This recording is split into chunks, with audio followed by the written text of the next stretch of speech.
अस्सलाम dear friend. आज मैं एक नई वीडियो के साथ आपके सामने हाजिर हूँ। और आज की वीडियो का टॉपिक है वेबसाइट कंटेंट।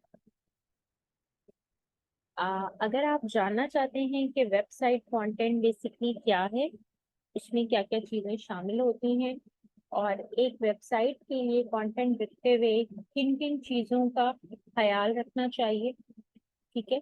अगर आप ये सब कुछ जानना चाहते हैं तो मेरी वीडियो को आखिर तक जरूर देखिएगा। अगर आपको वीडियो अच्छी लगे तो लाइक कीजिएगा, शेयर कीजिएगा और मेरे चैनल को जरूर सब्सक्राइब कीजिएगा ताकि इस तरह की और बहुत सारी वीडियोस आपको देखने को मिले। तो आइए शुरू करते हैं आज का हमारा सेशन।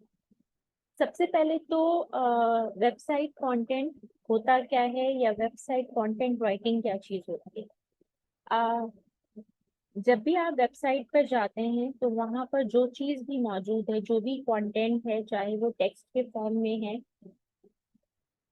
इमेजेस के फॉर्म में है, साउंड्स है, कोई वीडियोस में डली हुई है या कोई एनिमेशन मौजूद है, वो सब आपका वेब कंटेंट या वेबसाइट कंटेंट कहलाता है, ठीक है। ये वेबसाइट कंटेंट जो है वो बहुत इम्पोर्टेंट होता है। क्यों? क्योंकि आप इसके जरिए जो है वो कुछ चीजों की मार्केटिंग करते हैं, ठीक है। अब वो कोई प्रोडक्ट भी हो सकता है और कोई सर्विस भी हो सकती है, ठीक है। तो आप अपने कंटेंट को यूज करते हुए, अपने वेबसाइट कंटेंट को यूज करते हुए अपने कस्टमर से कम्युनिकेट करते हैं और उसको बताते हैं कि आपका ब्रांड उनको क्या ऑफर कर रहा है। अगर कोई प्रोडक्ट है तो आप उसको बताते हैं कि ये प्रोडक्ट जो है वो उनकी प्रॉब्लम्स को कैसे सॉल्व कर सकता है, ठीक है। और अगर आप कोई सर्विस प्रोवाइड कर रहे हैं तो भी आप ये बात अपने कंटेंट के जरिए उनको बताते हैं कि इस सर्विस को अवेल कर कर वो क्या क्या फायदे हासिल कर सकते हैं, ठीक है। और उनके लिए क्या क्या आसानियां आगे हो सकती हैं, क्या क्या उनको बेनिफिट्स हो सकते हैं, ठीक है।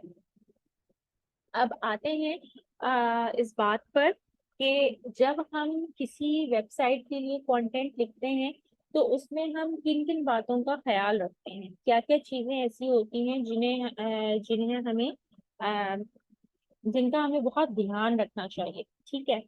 सबसे पहले तो होता है कि आपका कंटेंट जो है वो रेलेवेंट होना चाहिए, ठीक है। जिस भी पर्पज से आपने अपना वेबसाइट डिजाइन किया है आपका कंटेंट उसी से रेलेवेंट होना चाहिए, ठीक है। फॉर एग्जाम्पल, अगर आपने एक क्लोथिंग ब्रांड के लिए वेबसाइट डिजाइन किया है, ठीक है, तो आपका कंटेंट जो है वो क्लोथिंग से ही रिलेटेड होना चाहिए, ठीक है। और दूसरी चीज ये कि आप क्या वेबसाइट जिस भी ऑडियंस को टारगेट कर रहा है उसके इंटरेस्ट का आपको बहुत ख्याल रखना है। फॉर एग्जाम्पल, अगर आपका जो ऑडियंस है वो एक ऐसे क्लास से बिलोंग करता है जो कि मिडिल क्लास है, ठीक है, अपर मिडिल क्लास है या ठीक है, एक मिडिल क्लास से बिलोंग करता है, तो आपको ये देखना है कि उसके लिए उसके इंटरेस्ट की क्या क्या चीजें हैं जो मैं अपने कंटेंट में मेंशन कर सकती हूँ। जैसे फॉर एग्जांपल आप ये मेंशन कर सकते हैं कि जो है वो आपकी जो आपकी क्लोथिंग्स हैं, आपके जो ड्रेसेस हैं, उनकी प्राइस बहुत रीजनेबल है, ठीक है। नॉर्मली जो भी लोग ड्रेसेस लेते हैं उनको जो है उनकी क्वेरीज ये होती हैं कि उसके कलर फास्ट है या नहीं है, उसका कपड़ा जो है वो डैमेज तो नहीं हो जाएगा, ठीक है, उसका मटेरियल जो है वो खराब तो नहीं है, बहुत लो क्वालिटी मटेरियल तो यूज नहीं हुआ है उसमें, उसका फैब्रिक जो है वो कैसा है, समर के लिए वो अच्छा है या नहीं है। ये सारे वो क्योरीज हैं, ये सारे वो प्रॉब्लम्स आप कह सकते हैं हैं जो कि आपके ऑडियंस को हो सकती है। और कंटेंट आपका कंटेंट ऐसा होना चाहिए कि वो आपके ऑडियंस को उनके प्रॉब्लम्स का सलूशन दे और उनकी क्वेरीज को आंसर करे, ठीक है। तो ऐसा होना चाहिए वो कंटेंट जो कि वैल्यूबल इंफॉर्मेशन जो है वो प्रोवाइड करे। नंबर टू, आपका जो कंटेंट होना चाहिए वो क्लियर और इजी होना चाहिए, ठीक है। उसमें जो है वो आपके जो इंफॉर्मेशन है वो कॉन्साइज और स्ट्रेट फॉरवर्ड होना चाहिए। ठीक है। बहुत ज्यादा एक्सेसिव जार्गन्स या कॉम्प्लेक्स लैंग्वेजेस यूज नहीं करनी है, क्योंकि हम जब वेबसाइट डिजाइन करते हैं और उस पर कंटेंट लिखते हैं तो हमें ये नहीं बताना होता है कि हमारी लैंग्वेज कितनी अच्छी है या हमारी वोकैब्स कितनी अच्छी है, बल्कि हमें इस बात को का ख्याल रखना पड़ता है कि अगर हमारी ऑडियंस जो है वो एक बहुत अच्छी नहीं भी है लैंग्वेज को अंडरस्टैंड करने में, तब भी जो है वो उन्हें हमारा कंटेंट समझ में आना चाहिए। तो इसलिए जो है आप गैप्स भी बहुत इजी यूज करते हैं और सेंटेंसेस भी आपके शॉर्ट होने चाहिए, ठीक है, कि वो आपके ऑडियंस को अच्छे से समझ में आ जाए और बहुत जल्दी समझ में आ जाए। थर्ड थिंग जो है वो आपके पास जो है वो आपकी एक्यूरेसी है। ठीक है, कि आपके वेबसाइट पे जो भी कंटेंट मौजूद हो वो एक्यूरेट होना चाहिए, फैक्चुअल होना चाहिए, अप टू डेट होना चाहिए। ठीक है, तो इसके लिए बहुत जरूरी है कि आप रेगुलरली अपने वेबसाइट को विजिट करें, उसको रिव्यू करें और उसके कंटेंट को अपडेट करें। ठीक है, ताकि आप उसकी एक्यूरेसी को मेंटेन कर सकें। फॉर एग्जांपल, एक क्लोथिंग ब्रांड है और उसने जो है वो अपना सेल लाइव किया 1 महीने पहले। ठीक है, अब आज 1 महीने बाद ना सेल लाइव है ना ही उसका वो स्टॉक मौजूद है। ठीक है, बट कस्टमर जो है वो वेबसाइट पे जाता है और वो ये बात वो जो है वो उस चीज पर फॉर एग्जाम्पल उसको बाय करने के लिए क्लिक कर देता है।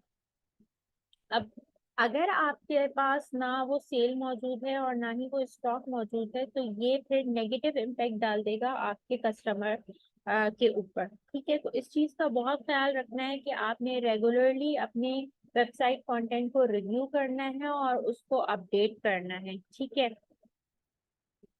फोर्थ जो है वो है आपके कंटेंट की रीडेबिलिटी।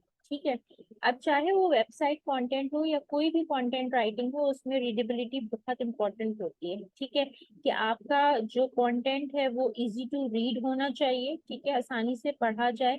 उसके लिए आप क्या कर सकते हैं कि आप शॉर्ट सेंटेंसेस यूज कर सकते हैं, आप बुलेट पॉइंट्स यूज कर सकते हैं। बुलेट पॉइंट्स जो है वो बहुत ही अट्रैक्टिव होते हैं। ठीक है, और आप जो है वो डिफरेंट फॉर्मेटिंग एलिमेंट्स यूज कर सकते हैं, जैसे कि हेडिंग्स हैं, सब हेडिंग्स हैं। ठीक है, कोई अगर आपको लगता है कि कोई वर्ड है या कोई टेक्स्ट है जो कि ज्यादा इम्पोर्टेंट है, तो आप उसको बोल्ड कर सकते हैं। ठीक है, इस तरह से आप अपने कंटेंट को जो है वो रीडेबल भी बना सकते हैं और अट्रैक्टिव भी बना सकते हैं।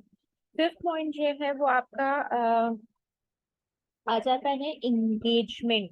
ठीक है, आपका कंटेंट जो है वो इंगेजिंग होना चाहिए। ठीक है, उसमें फैक्ट्स भी मौजूद हैं, इसमें इंफॉर्मेशन भी मौजूद है, वो अप टू डेट भी है, लेकिन उसके साथ साथ जो है वो उसका कंटेंट इंगेजिंग भी होना चाहिए कि जो ऑडियंस आए वो इंगेज रहे और जो एक्शन आप उनसे परफॉर्म करवाना चाह रहे हैं वो उस एक्शन को परफॉर्म करें। ठीक है, तो उसके लिए आप क्या कर सकते हैं, आप स्टोरी टेलिंग टेक्निक्स यूज कर सकते हैं। ठीक है, आप रेलेवेंट एग्जांपल्स यूज कर सकते हैं। ठीक है, आप इमेजेस यूज कर सकते हैं, आप वीडियो यूज कर सकते हैं। फॉर एग्जांपल, आप क्लाइंट्स हैं, आपके क्लोथिंग ब्रांड्स हैं, तो आपके वो क्लाइंट्स या वो कस्टमर्स जो सेटिस्फाइड कस्टमर्स हैं, आप उनसे जो है वो वीडियो की रिक्वेस्ट कर सकते हैं और उनके वीडियोस जो है वो आप उसमें अपने वेबसाइट कंटेंट में ऐड कर सकते हैं। ठीक है, तो इन सारी चीजों के बाद जो आप कॉल टू एक्शन इंक्लूड करेंगे, ऑब्वियसली जो है वो एक अच्छा इम्पैक्ट देगा और वो वाकई में इनकरेज करेगा आपके यूजर को कि वो जो है वो पार्टिसिपेट करे उस कॉल टू एक्शन पे। अगर वो बाय कर आपको परचेज करना है तो वो परचेज करे, या कोई भी चीज है तो उस चीज को वो इनकरेज करेगा। नेक्स्ट जो है वो आपकी आ जाता है कि एसईओ फ्रेंडली। ठीक है, एसईओ फ्रेंडली का मतलब क्या है कि आपका जो भी वेबसाइट कंटेंट है वो ऑप्टिमाइज होना चाहिए। ठीक है, सर्च इंजन्स के लिए। ठीक है, ताकि जब सर्च इंजन्स पे आप के कंटेंट से रिलेटेड कोई भी कीवर्ड डाला जाए, ठीक है, तो वो जो है वो विजिबल हो आपके सर्च इंजन में, ठीक है। और वो जब भी होगा जब वो SEO यानी कि सर्च इंजन ऑप्टिमाइज कंटेंट होगा, ठीक है। और जब सर्च इंजन ऑप्टिमाइज कंटेंट होगा तो उससे क्या होगा, आपकी विजिबिलिटी इंप्रूव होगी आपके वेबसाइट की, वो ज्यादा से ज्यादा लोगों को दिखेगी। और दूसरी चीज ये है कि उस पे ऑर्गेनिक ट्रैफिक आएगा, यानी कि एक तो होता है कि आपने स्पॉन्सर लगाए हुए होते हैं, ठीक है, आप पेड प्रमोशंस करवा रहे होते हैं। और एक होता है कि ऑर्गेनिक ट्रैफिक, जाहिर सी बात है जब वो विजिबल होगा तो फिर उस पे आहिस्ते आहिस्ते ऑर्गेनिक ट्रैफिक आना शुरू होगा, ठीक है। उसके लिए आप कर क्या सकते हैं, उसके लिए ऑब्वियसली आपने रेलेवेंट कीवर्ड्स यूज करने हैं, वो वाले कीवर्ड्स यूज करने हैं जो कि ज्यादा से ज्यादा लोग सर्च कर रहे हैं, ठीक है। और उनको through out the content use करना है, ठीक है। वो आपकी हेडिंग में भी होना चाहिए, सब हेडिंग में भी होना चाहिए, आपके मेटा डिस्क्रिप्शन में भी मौजूद होना चाहिए। लेकिन एक बात का आपने बहुत ख्याल रखना है कि आपने कीवर्ड्स को यूज करना है, लेकिन कीवर्ड स्टफिंग नहीं करनी है। कीवर्ड स्टफिंग क्या होती है कि अगर आप के टाइटल में जो है वो एक कीवर्ड यूज होना है, तो आप कहें कि मैं अपने टाइटल में दो कीवर्ड यूज कर लेती हूँ तो ये ज्यादा अच्छा जो है वो रिस्पॉन्स दे देगा। ऐसा नहीं होता, वो आपकी उसका जो है वो एक नेगेटिव इम्पैक्ट पड़ जाता है। उसके बाद आपके पास नेक्स्ट जो आ जाते हैं चीज, वो है आपका विजुअल अपील, ठीक है। आपकी वेबसाइट पे आपकी ऑडियंस आ गई, उसको इंफॉर्मेशन भी मिल गई, उसको उसके क्वेरीज का आंसर भी मिल गया, ठीक है। लेकिन उसके लिए कोई ऐसी विजुअल अपील भी मौजूद होनी चाहिए, ठीक है। कोई ऐसा एलिमेंट मौजूद होना चाहिए जो उसको विजुअली अपील करे, ठीक है। उसके लिए आप क्या यूज कर सकते हैं, उसके लिए आप हाई क्वालिटी इमेजेस यूज कर सकते हैं, आप वीडियोस डाल सकते हैं, इंफोग्राफिक्स डाल सकते हैं। अगेन इंफोग्राफिक्स से रिलेटेड जो है हम लास्ट लेक्चर में बात कर चुके हैं कि हम कैसे कैनवा को यूज करके इंफोग्राफिक्स डिजाइन कर सकते हैं, ठीक है। उसके लिए आप जो है वो लास्ट लेक्चर्स जो है वो देख सकते हैं, ठीक है। इस इन सारी चीजों के जरिए जो है वो आप अपने कंटेंट को जो है वो विजुअली अपीलिंग बना सकते हैं, ठीक है। और ऑब्वियसली ये सारी चीजें, चाहे वो इमेजेस हैं या वीडियोस हैं, वो आपके कंटेंट से रिलेटेड होनी चाहिए, आपके कंटेंट को कॉम्प्लीमेंट कर रही हो, ठीक है। अच्छा, नेक्स्ट चीज जो आ जाती है वो आपकी आ जाती है मोबाइल फ्रेंडली। जैसे कि आपको पता है कि दिन ब दिन जो है वो मोबाइल यूजर्स बढ़ते चले जा रहे हैं, और अब जो है वो एक रीसेंट रिपोर्ट के मुताबिक मोर देन 85% जो है वो मोबाइल यूजर्स हैं। अब जो है वो लैपटॉप या डेस्कटॉप और ये सारी चीजें बहुत कम हो गई, ठीक है। तो आपका जो वेबसाइट का कंटेंट होना चाहिए वो जो है रिस्पॉन्सिव होना चाहिए और ऑप्टिमाइज्ड होना चाहिए डिफरेंट स्क्रीन साइजेस के लिए, ठीक है। मेक श्योर कि आपका जो कंटेंट डिस्प्ले है वो इजीली एक्सेसिबल हो मोबाइल डिवाइसेस पर, ठीक है। तभी जो है जो मोबाइल यूजर्स हैं, जो मोर देन 85% अब हो गए हैं, ठीक है, अ, वो भी आपकी वेबसाइट पर आकर आपसे जो है वो आपका प्रोडक्ट बाय कर सके या आपकी सर्विसेज को ले सके। Last but not the least, call to action, ठीक है। आपके कंटेंट में इंफॉर्मेशन भी है, फैक्ट्स भी मौजूद है उसमें, आपकी क्वेरीज, आपके ऑडियंस की क्वेरीज को आंसर भी कर दिया है, ठीक है। सारी चीजें मौजूद है, इमेजेस भी मौजूद है, ठीक है। अब उसमें जो है वो एक चीज जो और होनी चाहिए जो बहुत इंपॉर्टेंट है, वो है कॉल टू एक्शन। और वो थ्रू आउट द कंटेंट होना चाहिए, वो आपके हेडर में भी होना चाहिए, वो आपके फुटर में भी होना चाहिए, वो आपके कंटेंट में बीच में भी हो, ठीक है।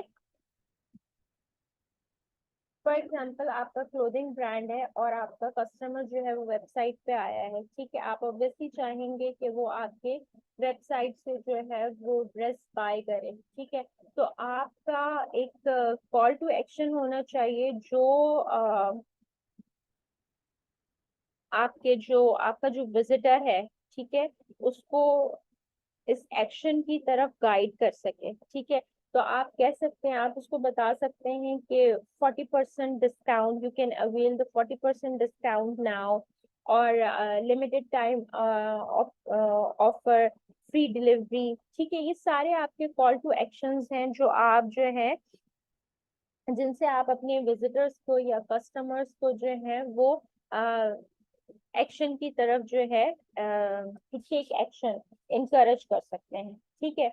और अगर आपका वेल प्लेस सीटीए होता है, यानी कि कॉल टू एक्शन आपका वेल प्लेस्ड होता है, तो वो आपकी कन्वर्जन रेट को बढ़ाने में बहुत हेल्प करता है। कन्वर्जन रेट क्या होती है कि आपकी वेबसाइट पे आपका कस्टमर आया है और उसने वहां से कोई चीज परचेज की है, तो that is called the conversion, ठीक है। तो आप का कन्वर्जन रेट बहुत अच्छा हो जाता है अगर आपका कॉल टू एक्शन बहुत अच्छा हो।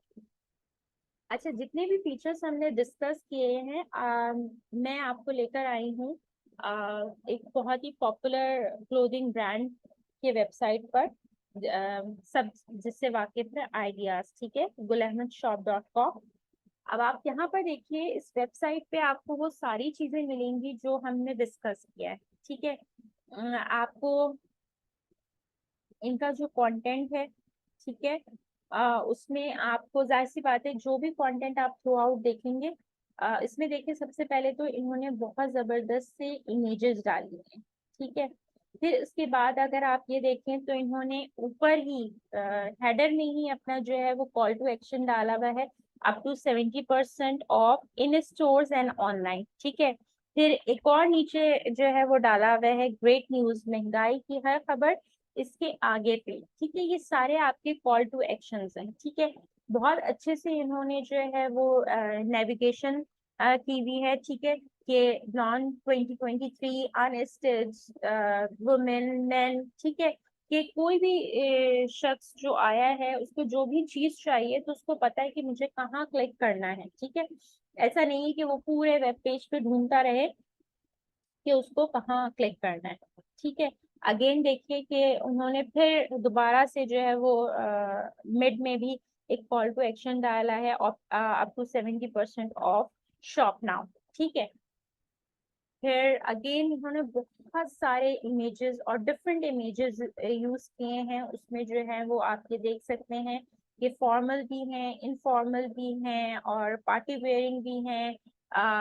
अगर हम जेंट्स की बात करते हैं तो उसमें भी इनफॉर्मल भी हैं, फॉर्मल भी हैं, परफ्यूम्स हैं, जो जो चीजें इनके पास मौजूद है उन सब की उन्होंने एक बहुत ही जबरदस्त सी इमेजेस का जो है कोलाज यहाँ पर डिजाइन किया हुआ है। फिर उसके बाद नीचे आ जाते हैं तो उसके बाद उन्होंने अपना देखिए कंटेंट जो लिखा हुआ है वो बहुत प्रिसाइज है, ठीक है। और अगेन जो है वो आप देखें कि उसकी हेडिंग्स बहुत अच्छी उन्होंने यूज की हुई है, ठीक है। अगेन ये देखें इन्होंने यहाँ पर जो है वो एक कॉल टू एक्शन मेंशन किया हुआ है, the great summer sale goes live at ideas with up to 70% off, ठीक है, एक्सक्लूसिवली ऑनलाइन, ठीक है। अब उन्होंने यहाँ पर वो कर दिया, ठीक है। फिर इसके बाद इन्होंने एक और क्या चीज ऐड की है कि इन्होंने जो है वो जो इनके कस्टमर्स थे उनके रिव्यूज लिए हुए, ठीक है। तो इससे क्या होता है कि ऑब्वियसली ये तो बहुत बड़ा ब्रांड है, ठीक है, ऑब्वियसली लोग इसको जानते हैं कि हाँ ये बहुत बड़ा ब्रांड है और बहुत अच्छा ब्रांड है। लेकिन अगर फॉर एग्जांपल कोई नया ब्रांड है और वहां पर कस्टमर आके रिव्यू देता है कि हाँ मुझे जो है वो इसका फैब्रिक बहुत अच्छा लगा और ये इसका डिजाइन बहुत अच्छा था, वेल स्टिच था, ठीक है, और इस तरह की डिफरेंट अगर आप वो रिव्यू करता है तो इससे एक बहुत अच्छा इम्पैक्ट पड़ता है, ठीक है। उसके बाद ये देखें कि उन्होंने ये भी आपका एक इंफोग्राफिक्स ही है, ठीक है, जिसके जरिए इन्होंने आपकी क्वेरीज के, आपके कस्टमर की क्वेरीज के आंसर किए हैं, ठीक है, कि प्रीमियम क्वालिटी है, यानी तो क्वालिटी बहुत जबरदस्त है, ठीक है, इजी रिटर्न या एक्सचेंज, अगर आपको कोई भी प्रॉब्लम होती है आपको कोई भी इशू होता है तो वो रिटर्न भी हो सकता है, एक्सचेंज भी हो सकता है, ठीक है। फिर उसके बाद फास्ट डिलीवरी, अमूमन ये होता है कि आप ऑनलाइन मंगवा रहे हैं तो लोगों को ये होता है कि कितने दिन में आएगा, बहुत ज्यादा दिन में तो नहीं आएगा, मुझे जल्दी चाहिए। तो उन्होंने आपकी ये वाली क्वेरी भी सॉल्व कर दी, प्रॉब्लम सॉल्व कर दी कि फास्ट डिलीवरी है। फिर सिक्योर पेमेंट, कि आपकी जो पेमेंट है वो कहीं भी नहीं जाएगी, वो बिल्कुल सेफ एंड सिक्योर है। तो इस तरह से ये देखिए कि इन्होंने अपने जो ग्राफिक्स को यूज करते हुए इन्होंने आपकी क्यूरी को आंसर भी कर दिया है। तो ये सारी चीजें आप देखिए कि ओवरऑल जो है आप इसमें देख सकते हैं कि एक बहुत ही जबरदस्त ये इन्होंने वेबसाइट डिजाइन की हुई है। और जो जो भी अच्छी वेबसाइट्स होती हैं उनका कंटेंट इसी तरह से डिजाइन किया जाता है और इन्हीं चीजों को ध्यान में रखते हुए डिजाइन किया जाता है कि उसकी रीडेबिलिटी बहुत अच्छी होनी चाहिए, अट्रैक्टिव होना चाहिए, उसमें अच्छे इमेजेस होने चाहिए, इन्फोग्राफिक्स होने चाहिए, आपकी क्यूरी के आंसर्स होने चाहिए, आप अपने ऑडियंस के प्रॉब्लम्स का सोल्यूशन बता रहे हो, ठीक है, नेविगेशन जो है वो बहुत अच्छी मौजूद हो वहां पर, ठीक है। ऐसा ना हो कि आपका कस्टमर आके जो है वो ढूंढता ही रहे आपके पेज पर कि अगर मुझे ये चीज फाइंड आउट करनी है तो मैं कैसे फाइंड आउट करूंगा। तो इन सारी चीजों के साथ जो है वो आप बहुत अच्छा एक वेबसाइट कंटेंट डिजाइन कर सकते हैं। आई होप कि आपको आज की वीडियो जो है वो अच्छी लगी होगी और आपके लिए यूजफुल साबित हुई होगी। अगेन, अगर आपको मेरी वीडियो अच्छी लगी है तो इसको लाइक कीजिए, शेयर कीजिए और मेरे चैनल को सब्सक्राइब कीजिए। और अगर इसी तरह की कोई और वीडियो, कोई स्पेशल टॉपिक पे आप चाहते हैं कि कंटेंट राइटिंग से रिलेटेड कोई ऐसी बात जो मैं आपके साथ जो है डिस्कस करूं, अगर आप चाहते हैं तो आप मुझे कमेंट सेक्शन पे जरूर बताइए। नेक्स्ट टाइम तक के लिए अल्लाह हाफिज, अपना ख्याल रखिएगा।